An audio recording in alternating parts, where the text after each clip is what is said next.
Battle of Barricades. But the Battle of Barricades is up there in that rise. Always look for the terrain. That's where the Confederates were, on this rise, just up above us. As you see, they have a lot of artifacts found over there as well.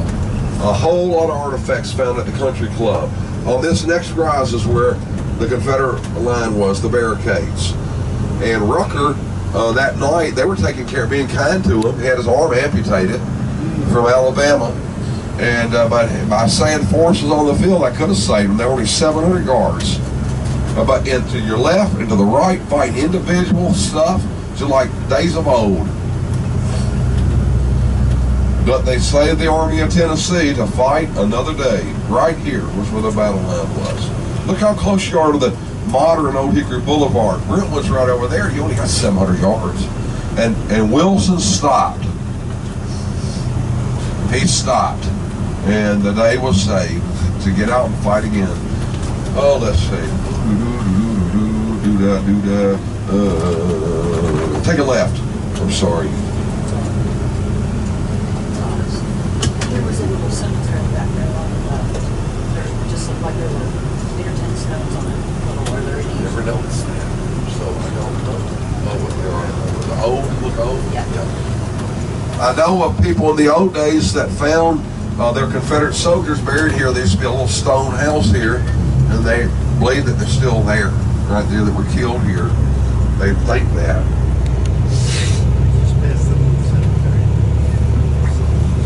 And I guess we'll get on the Franklin Road. Yeah, let's take the Franklin Road, get a Brentwood, take a right, because we're doing final time now, right? Yeah.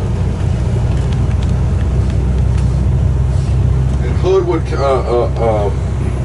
camp in Brentwood for the night.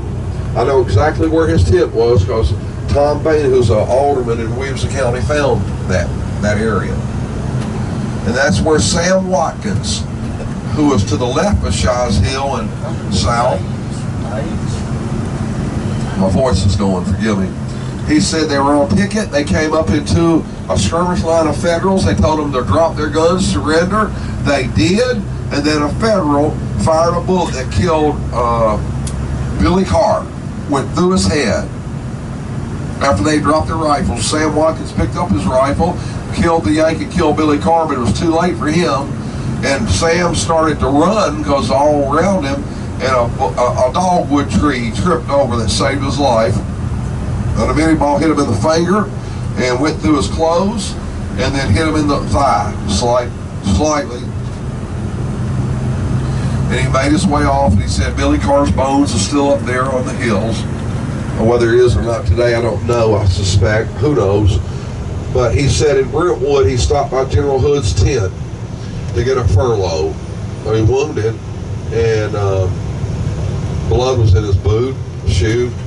And General Hood was in his tent crying, running his hand through his beard, crying. And then General Hood gave him a furlough, and that was it. And that's the last time he saw him. You think Sam Watkins was tough on Hood? No. He said he was a kind man, he was a generous man. He knew he was doing the best he could do. As a general, he was a failure, but he was a good man, and et cetera, et cetera. He wasn't hard on it at all.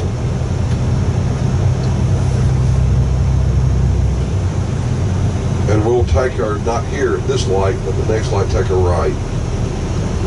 And the next day, December 17th, we're going to go through Holly Tree Gap. Who asked me about, we're going to go, and somebody else back there, we're going to go through Holly Tree Gap where the first stand on the 17th at 8 a.m. occurred. And they're doing some developing over there to the right. And I got in there about a month ago, Sunday morning, real early. I got there about 10 a.m. I thought because I went there 20 minutes, they ran me off. I didn't ask permission, but nobody was there. But apparently they were watching.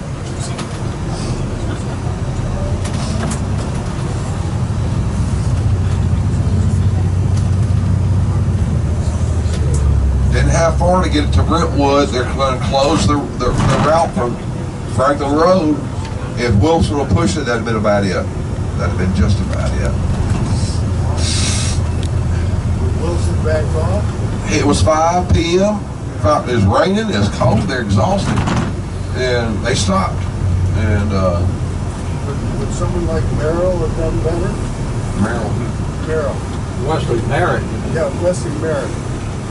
I'm not sure. He did it. He won the. I think that the Cav won the Battle of Nashville, but they didn't know how close they were, and they were exhausted, and it was cold. But George Thomas came up to Wilson and said he rarely cursed, but he said, "Wilson, damn it, dang it to hell, or damn it to hell! Didn't I tell you we could beat them? Didn't I tell you we could beat them? Didn't I tell you we could beat them?" And a great, some people consider this one of the most decisive victories of the war, or battles of the war. And what happens, they start the pursuit, and then Grant and Lincoln dog Thomas because he's not pursuing them hard enough. So no matter what, he's captured 5,600 men, 62 cannons, and that's still not good enough, is it? Not good enough. This was the last active battle of the war for George H. Thomas, now called the Sledgehammer of Nashville, after the Rock at Chickamauga.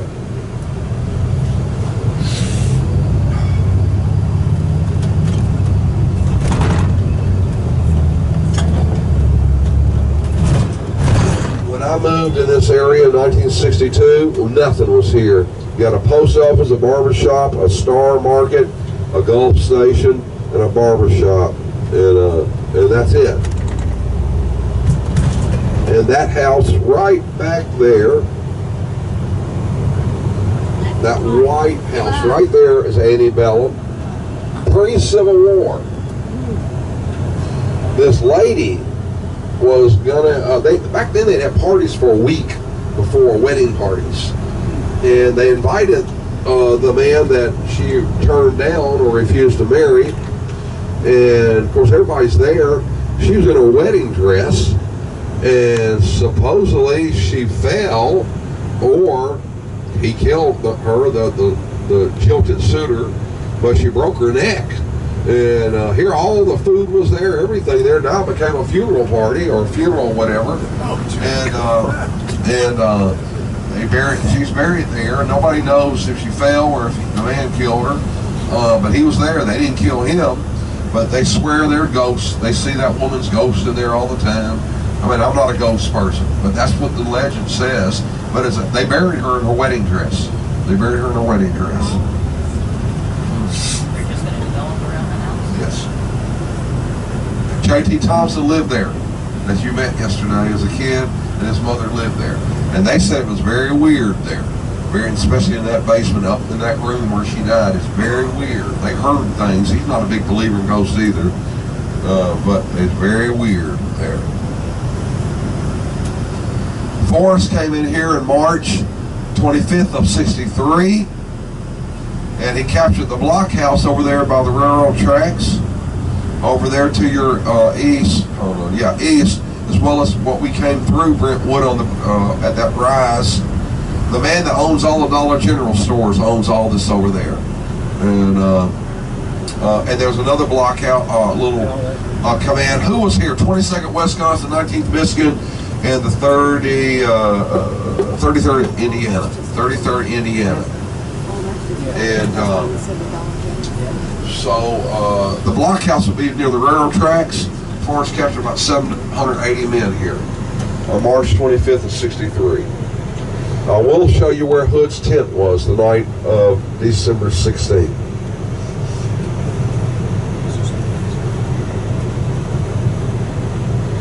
You know, this is, the Native Americans lived here a long time.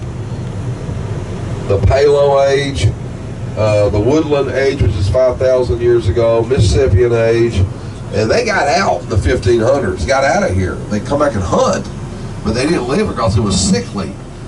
Because what we call now Tennessee is called Tennessinus for the next stretch, and then August, September, that ragweed and the goldenrod. And right now you can tell what my sinuses are. They were smarter than us. Let's see. The railroad track is right back there, and there's the green, the blockhouse or the command was right back there in that back was where they wouldn't surrender. Forrest fired 2 shells into the place. They surrendered. That's all it had to be, 2 artillery shells.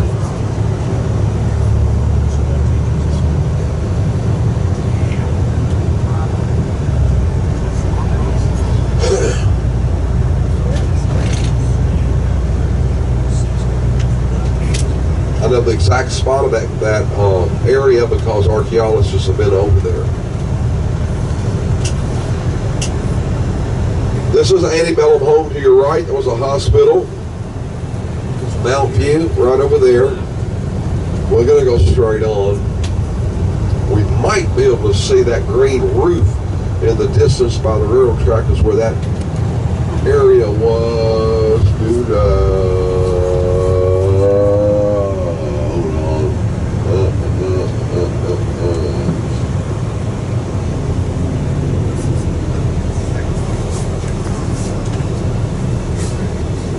we're going to go straight.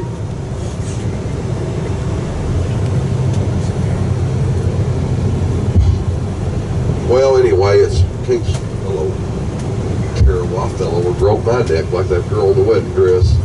But back over there is where that place is. General Hood's tent was right over there, right behind Isabella. It's not as high as it used to be, but right over there behind the house, General Hood's tent was there the night of the 16th. And I know that to be a fact from relic hunters, and Tom Bain's not, he's alderman now. Great, great man. That's an antebellum home as well. Isabella.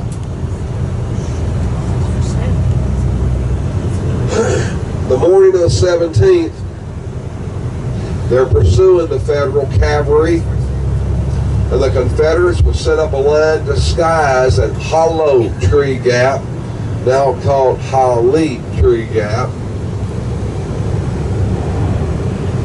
It was Pettus, Alabama, Cummings, Georgia, Eufaula's Alabama Battery, and Bledsoe's Missouri Battery. Now these cavalrymen, not knowing what's in front of them, because the 9th Indiana Cavalry under Volney Hobson, not infantry, cavalry, are moving down this pike, not knowing what's in front of them. Confederates are concealed. It's about 8 a.m. on December the 17th. This is the Franklin Road, and they come up around this bend and charge straight on ahead, and 30 some odd men were shot off out of their horses. I didn't know cavalry had a drummer boy, but that's what they claim was a Federal drummer boy in the middle of the road. I don't think cavalry had drummer boys, but that's what the story said. Maybe just a young kid, a cavalryman, but he's laying out here. But then they flanked them to your left or east, to your right and west. Confederate battle line was right at the base of these hills, not up on top. And I would assume as this curves, I think they're about right down through here. That's where it says about Hood Street. That's where I was run out, by the way, a month ago. Run out of there. He's fine and stuff, too. I know how he acted. And they were shot, but took some pretty heavy casualties, but then the Federal cavalry flanked them, and they pulled back. Gibson's Louisiana Brigade was in reserve behind this hill, and they had to take off to your right and west through the hills to get back to Franklin. And then the Harlansdale Farm is across from the stove works, and that's where one of the largest cavalry charges of the war occurred. Holly Tree Gap, they call it today. And